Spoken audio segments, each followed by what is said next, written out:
Hi, I'm Liam McDade, and I'm a CAPS research student. I will be presenting about self-efficacy and CrossFit. Before I start, I would like to thank the CAPS program, as well as Mr. Finnegan and all the librarians and all the people who've helped me. It's been a really hard experience, but I feel like it's going to pay off in the long run. All right. So starting off, I would like to talk about self-efficacy, which is your beliefs in your capabilities to perform a certain task. And I'll be talking more about that when I get to my research paper. So going into CrossFit, I know a lot of people are probably wondering what is CrossFit, and whenever someone asks me that, it's really hard to explain. And so the best way I can explain it is to define it and then give an example. So it's constantly varied function movements executed at a high intensity. The big picture to look at would be if you took all athletic domains, so say like a marathon runner or a weightlifter or a gymnastics person, and then it's the part that intersects would be a CrossFitter.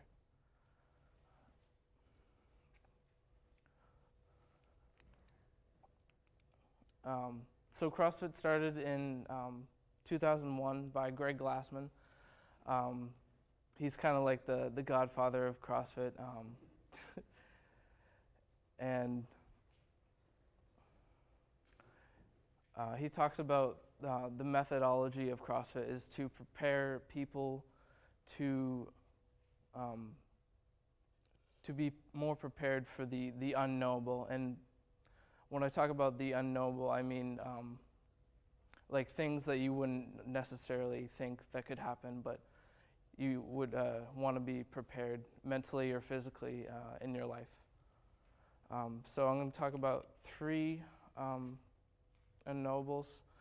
The first one is the story about 127 hours about Aaron Ralston, who got stuck in a canyon and then had to cut off his arm to free himself to get to safety. So I'm not going to say that doing CrossFit would have necessarily saved his life, but it would have.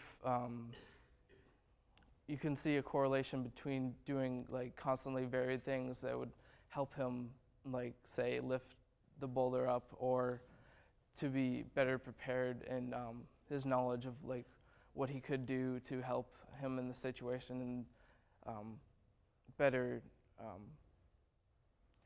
Get himself out. And the second one is more of a personal experience, dealing with adversity, and so in my life, I've had to overcome a personal boundary. My brother, many of you don't know, is dealing with drug addiction. And before CrossFit, I remember going through middle school and just being very, depressed about it because it was like, why did this happen to me? Or why did it happen to him? And like, I thought that, we would just be normal guys, and then, we'd have normal lives. But sadly, that didn't happen. So doing CrossFit has helped me,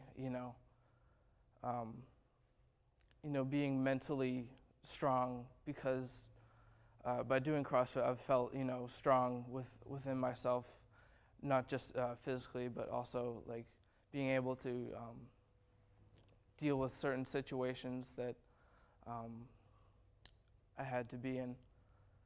And so the last unknowable, well, is being strong and like carrying groceries. So who who in here has ever carried in the groceries and tried to like do it on the first time? All right, yeah. I know I've had some droppage with the milk sometimes. So doing CrossFit will help you get physically in shape, and it will help you, be able to carry large loads with more ease.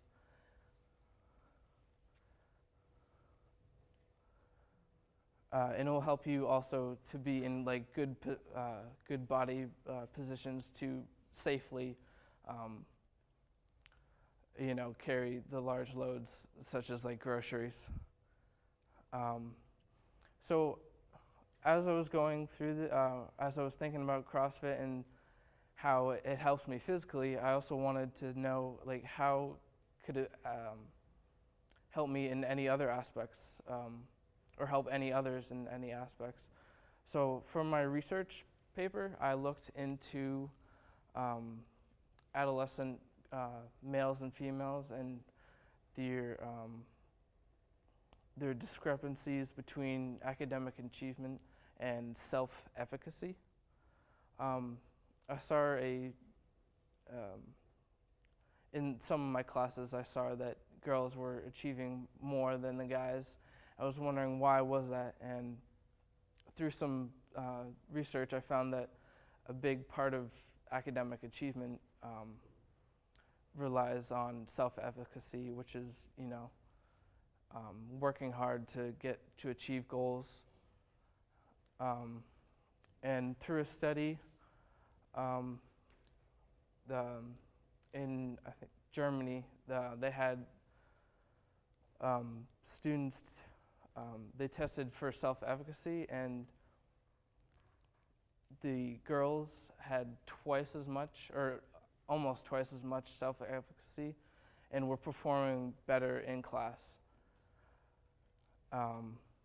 So this phenomenon is called the gender gap. It's more current, the one I'm talking about. Before, the gender gap used to be the opposite, where boys were succeeding in the class. And now, since the mid-1980s, it's flipped. And some statistics that in 1963, the percentage of girls going into college was 38%, and now around 2014, it's now 60% more girls in college. And I was wondering, like, why was this? And I found that self-efficacy was, played a big role in this. And for an example of, self-efficacy in Newton North, I interviewed Mr. Finnegan, and he was telling me about his class. About 5 years ago, he had a short story honors class, and it was a big class. It was about of 27 kids, 22 were of girls and 5 boys. And he really saw that this class was highly motivated, and that it was a community that helped each other and were really self-advocating and to reach their goals and to really understand the material.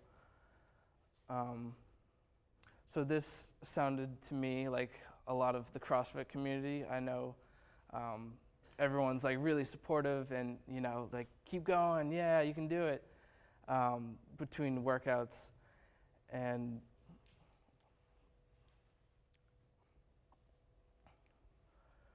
so I think I've seen in my CrossFit community that girls have been, there's more girls than guys going to CrossFit gyms, or in my CrossFit Newton gym. And I was wondering why, because like a high intensity workout thing, I'd think all guys would just go to that because competitive, yeah, guys. But it was actually the opposite. I saw more girls, and I think it was because CrossFit is a more self-efficacy oriented kind of workout kind of thing, and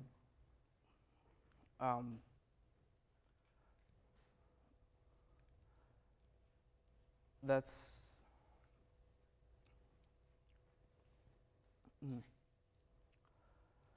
and that's so you can see that girls are more self-advocating in CrossFit things and also in class. And I think I fell in love with CrossFit because of the same reasons. I got very self-advocating, doing sports, and immediately when I started CrossFit, that's how I got hooked on it. It was highly motivating, and you wanted to get better at it. So for my personal research, I did a experiment that lasted about 3 months. I did CrossFit twice a day, usually in the morning at 5 in the morning. Before school was the only time I could get the second one in, but I liked it. I'm more of a morning person, and I would also go in the evening for the second. And I also did the paleo diet, which is a caveman kind of diet. The best way to describe it is like looking in a grocery store, like looking at the meat section and also the fresh veggies and all the like the kind of like the outside of the store, not any of the aisles with all the ice cream and all of that.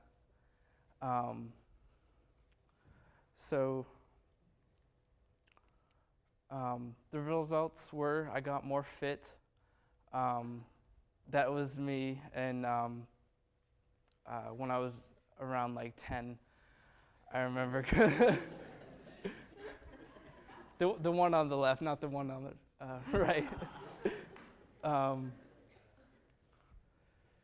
And I felt doing CrossFit, I've felt more mentally strong, and I've been able to feel more comfortable with myself and in my skin and my clothes, how I feel generally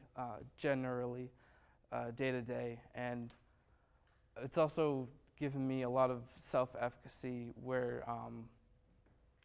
I'd be more motivated to do well in school, like overall, because I saw the correlation between to be physically more fit, you would need to be a better overall athlete, and so that translated into me as a student.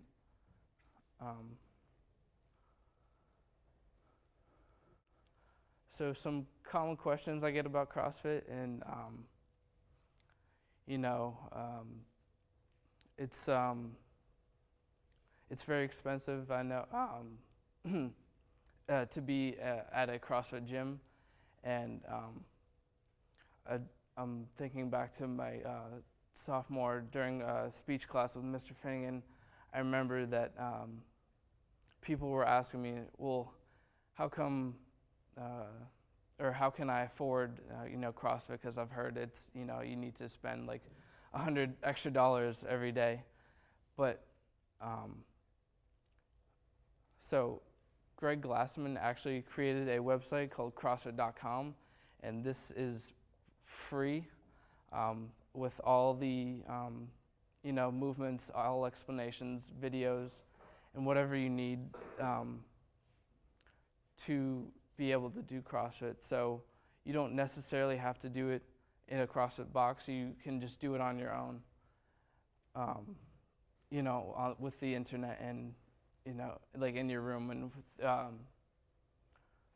yourself.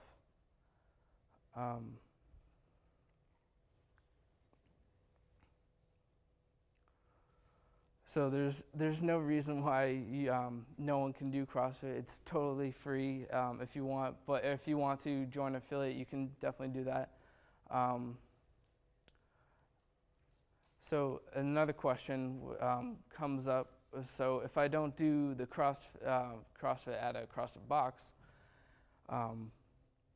you know, I'm not going to be getting the community support, and you know, I probably would fall through and not, you know, keep going at it. So like tends to find like. I remember running through the Cove, and I found these guys who pulled up in a car in the parking lot. They were from LaSalle College, and they noticed my CrossFit shoes, and they was like, "Hey, there's a CrossFit guy." And they just gotten a couple equipment, and they got two guys, and they just worked out together what they had, and not necessarily they had to go to a box. So when I found them, it was kind of like Wolverines finding other wolves in the pack, but no, it was actually kind of more like this.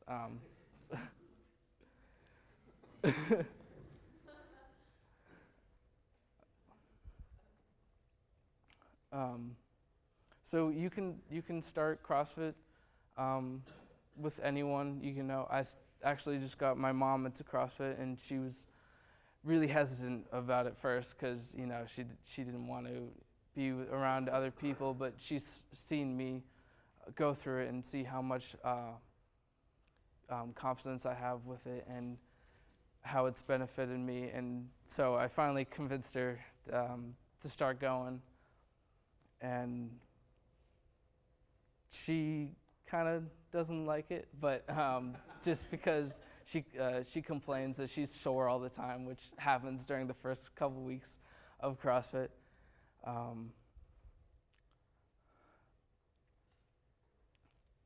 So yeah, you can start with a friend, you know, any relative, or even with the internet. There's a lot of people, you know, out there in the community that will support you, like just online. And there's also, you know, you can draw inspiration from any of the CrossFit, the videos. So why CAPS? Why didn't I need to do this? Why didn't I just, you know, take a 3-month program with myself and just do my regular classes? I did this because I really wanted to share this idea of CrossFit, and the CAPS program let me have a stage so that I can share this information, you know, between and with the world, because I think it's a revolutionary idea, and that you know, people are going to be talking about this a lot, and it's inspired me a lot in my life. You know, through my daily life, I've used it in so many ways, and this has helped me be a better person. So to sum this up, this project was like a mountain, and I was trying to, you know, working really hard, you know, trying to get up and make sure I didn't fall and get a boulder stuck in my arm. And so this program was a lot about self-advocating, and it really helped me, and going you know, going to a goal of with striving for a goal and finally reaching that goal.